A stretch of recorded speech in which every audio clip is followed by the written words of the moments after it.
Hello, everyone, and welcome to the Coaching Crowd podcast with me, Jo Wheatley, and my friend and co host, Zoe Hawkins.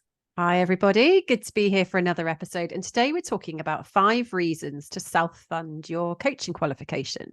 And the reason we're bringing this to you today is I was having a chat with one of our potential learners on LinkedIn who was explaining how they're likely to be self funding their qualification and how it brought up all sorts of emotions. And I really related because that's exactly what I did all those years ago, back in around 2007, where I decided to self fund my coaching qualification, even though had I approached my employer, they probably would have funded it for me. They were very supportive of CPD.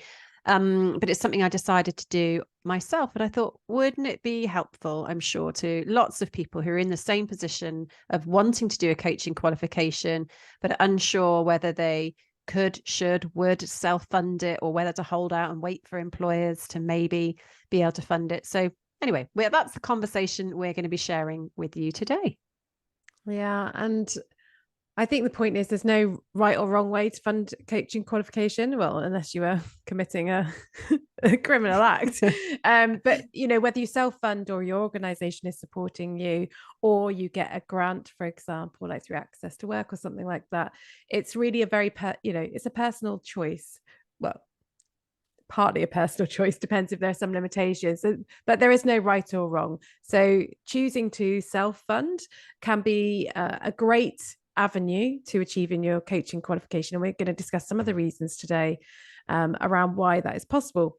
First one, pretty obvious, really, is you've got that freedom or the independence to do with it what you want to do.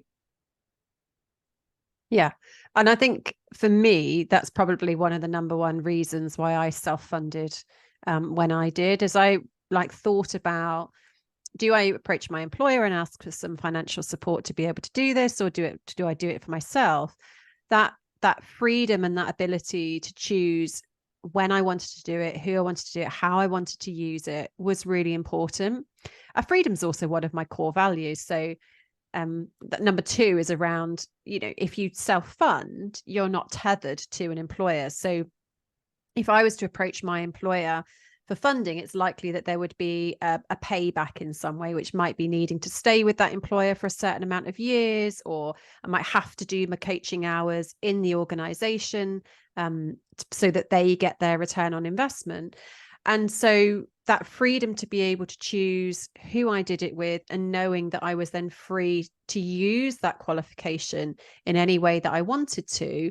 I wasn't planning on leaving my organization there and then, but I knew that if I embarked on this journey of coaching and learning to coach, that at some point I would want to leave. I knew that having my own business was a dream of mine. I just didn't know what shape or size or topic it was going to take. And so I knew that had I got them to fund it and then I chose to leave, the guilt that I might feel would hold me back from being free to make that decision to move forward. Now, that's personal. That guilt is probably misplaced. But at the time, that was the position that I was in. And in recognizing that in myself, I wanted that freedom to be able to choose. And choice comes into lots of things, Jo, doesn't it? Around formats and things that you can study in as well. Yeah, I think if what can happen if you approach your employer and say, I'd love to do a coaching qualification. Here's how I think it could really benefit me in my role. Would you be able to support me to do that? The organization might say, well, yes, we work with an apprenticeship provider and they have a coaching qualification. You can do that.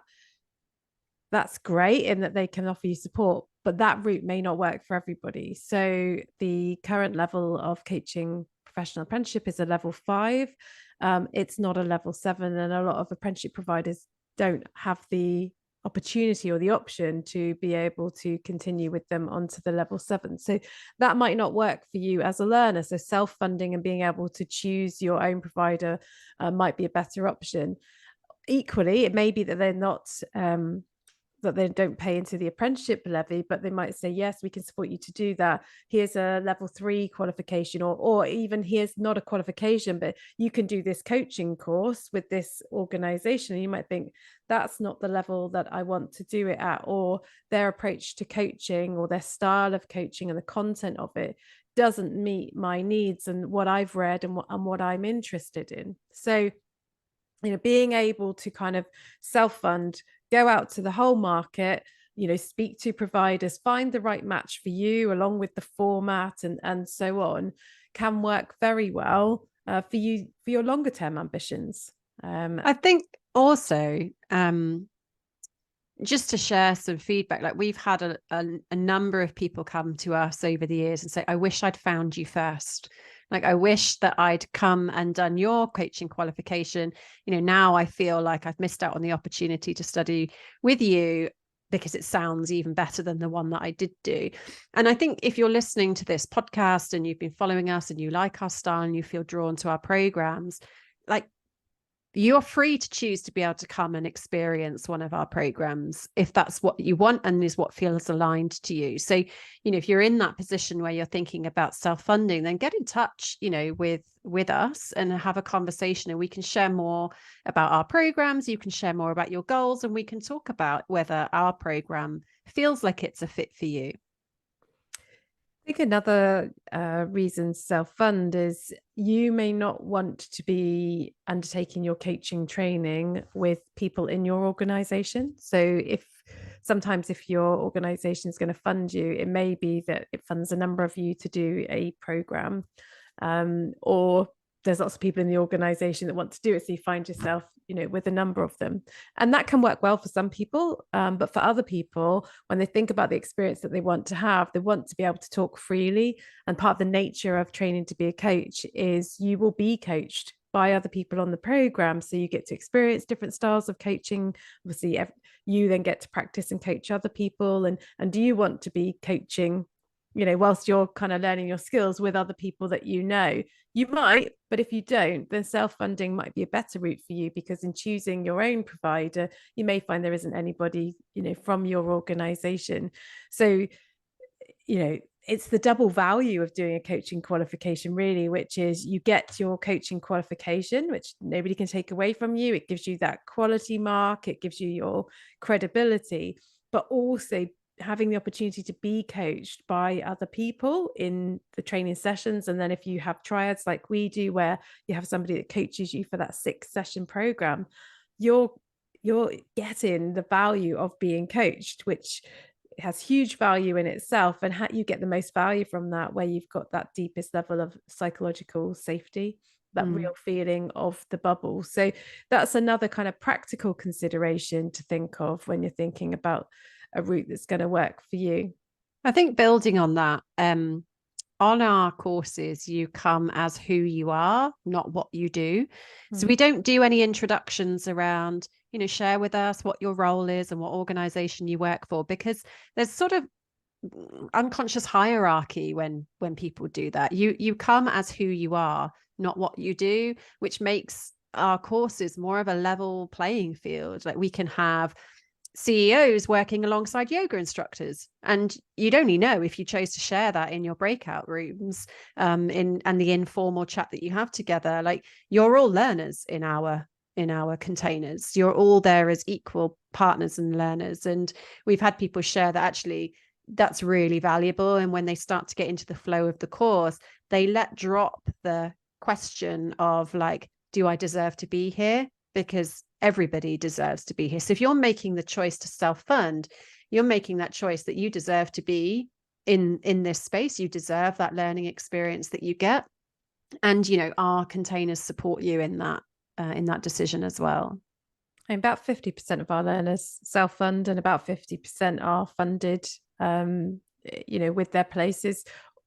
It's irrelevant to us, whichever way you find us or achieve it. If you choose to self-fund, we have payment plans to enable you to break the cost down if you want to. We have learners who join us whose roles have been made redundant, and part of their package is either they're using part of their redundancy package to fund the coaching qualification, sometimes because the learners are thinking, I think coaching might be something that I want to do, or they're thinking, I think this is going to help me in my transition for me as an individual, and I may or may not use the qualification, as such in a coaching career, or it might add another string to my bow and help me to get my next position, or I might want to start my own business. And sometimes, our learners will have that as part of their kind of like outplacement support program. And really, we just meet our learners on the course as individuals, and we want to make the access route to undertaking a coaching qualification as smooth and easy as possible. Mm. And some people will obviously be getting funded by their organization because they choose to work in their organization. They choose to use their coaching skills in their organization, which is absolutely a valid reason to be on those programs as well, working alongside others. It's not all about being a coach, setting up a coaching business, and we're able to handle all people's different objectives on one program. I think there's another thing related to what I'm saying there, which is when you self-fund, you are responsible for the return on investment that you put in. So if you're choosing to invest in yourself, you're choosing so what am I going to do with this? How am I going to get my value? And so on that course, the value might be in the personal transformation that you get and the impact that you take from that and apply in your role, in your life. And it may also be the return on investment that you get from future career opportunities and transitioning out of one into another. It may be that you're choosing to use it to elevate your confidence, your skills, your belief in yourself so that you go for promotion. Like, you ultimately get to choose how you get the return on investment. That Joe and I, if you're a regular listener, you will know that we say investing in our coaching training all those years ago was the single most influential investment that we've ever made in ourselves, to a point that we probably couldn't have predicted or imagined the return on investment that we would get from that back then. And I think it's really important to acknowledge that these can be difficult financial times for people. We do not advocate for getting yourself in debt for stepping into programs. Like, if it's not accessible for you, you find other ways. Approach your employer for funding. Don't get into debt for these programs.